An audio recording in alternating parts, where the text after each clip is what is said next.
BCS, bank, অন্যান্য government job কিংবা university admission টেস্টের একটি সবার কাছে আতঙ্কের সাবজেক্ট হচ্ছে বাংলাদেশ বিষয়াবলী এবং আন্তর্জাতিক বিষয়াবলী।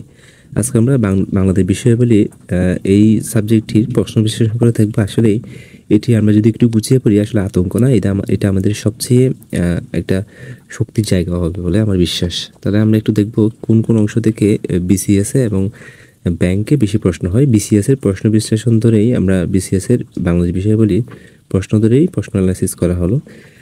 বিসিএস এবং ব্যাংকে এখান থেকে অনেক বেশি প্রশ্ন আসে। তার মধ্যে বিসিএসে আমরা জানি এখান থেকে প্রিলিমিনারি এবং রিটেনে অনেক বেশি প্রশ্ন হয়। তো আমরা যদি বিসিএস এর প্রশ্নগুলো অ্যানালাইসিস করতে পারি, তাহলে আমাদের যে কোনো প্রস্তুতি বা কম্পিটিটিভ পরীক্ষার প্রিপারেশন খুব ইজি হয়ে যাবে।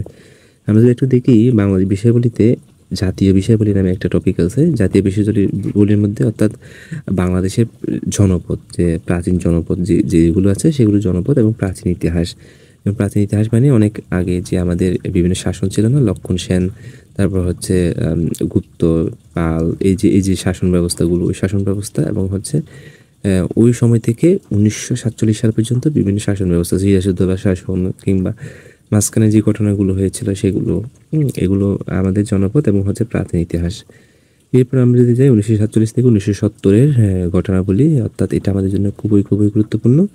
কোনটা বললাম? এই যে আমরা বললাম হচ্ছে 1947 থেকে 1970, এই পার্টটা আমাদের জন্য খুবই গুরুত্বপূর্ণ, কারণ এখানের মধ্যে আমাদের বাংলাদেশের যে স্বাধীনতা সংগ্রাম যে শুরু হয়েছিল, এই সংগ্রামের কিছুটা বলতে ভুল হবে, আসলে অনেকটাই এখানে রয়েছে।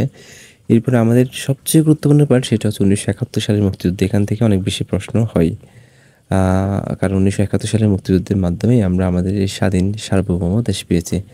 এরপরে হচ্ছে ভৌগোলিক অবস্থান, অর্থাৎ হচ্ছে আমাদের দেশের আমাদের দেশ যে ভৌগোলিক কীভাবে আছে, কোন অর্থনৈতিক, প্রাকৃতিক বা সমৃদ্ধির পথে আছে, সেই বিষয়টাই হচ্ছে এখানে থাকে। এরপরে আমাদের আরেকটা গুরুত্বপূর্ণ পার্ট হচ্ছে জাতীয় বিশ্ববিদ্যালয়ের পরে সংবিধানের ইতিহাস, তারপর সংবিধানের বিভাগ, বিভিন্ন ভাগ, বিভিন্ন সংস্থা, সংবিধানের বিভিন্ন ধারা, এগুলো আমাদের খুবই গুরুত্বপূর্ণ।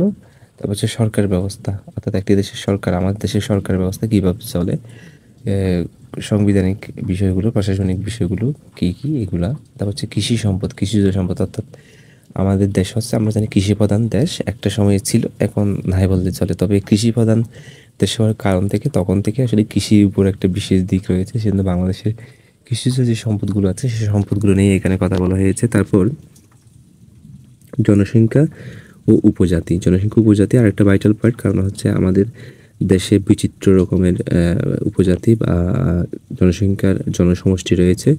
তো এই যে উপজাতিদের মধ্যে চাকমা, মারমা, গারো, সাঁওতাল, এদের জনশুমারি এবং হচ্ছে এদের ধর্ম, এদের উৎসব, এদের অবস্থান, এরা প্রধান উপজাতি কোনটা, এগুলো জানা আমাদের দরকার। তারপর হচ্ছে অর্থনীতি নিয়ে যদি বলতে যাই, অর্থনৈতিক সমীক্ষা, যে প্রতি বছর যে সমীক্ষাগুলো বের হয়, সেই সমীক্ষাগুলো আমাদের দেশের প্রতি বছরের বাজেট।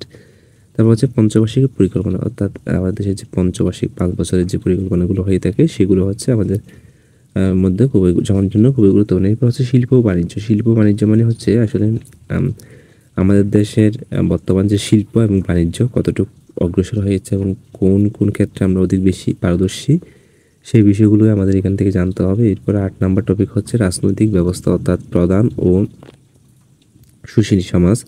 আমাদের রাজনৈতিক ব্যবস্থা এটা কোন ধরনের, কীভাবে পর্যবেসিত হচ্ছে এবং কীভাবে এটি চলমান আছে, সেই বিষয়টা।